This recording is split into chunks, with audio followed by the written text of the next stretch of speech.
बहुत निक लागेला नैना तोहर, एकरा के बना द किस्मत हमर।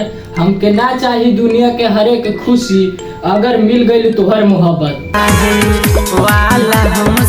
केहू कहे त देखा दी सीना फाड़ के, दाग इतना मिलल बा हमके प्यार में, तबो तीर हमरा दिल के आर पार हो गईल, जब वो बेवफा दूसरा के डोली में सवार हो गई।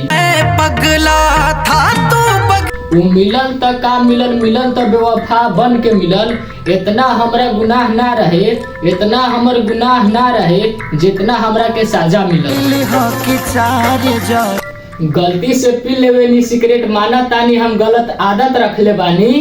गलती से पी लेवे नी सिगरेट, माना तानी हम गलत आदत रख ले बानी।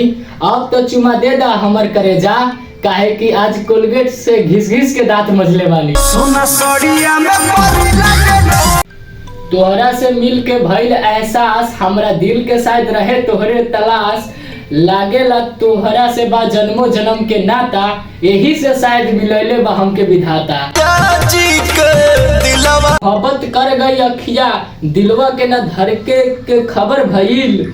ए रूपवा के असर ना है, इ त अमर जितवा के पागल कर गई।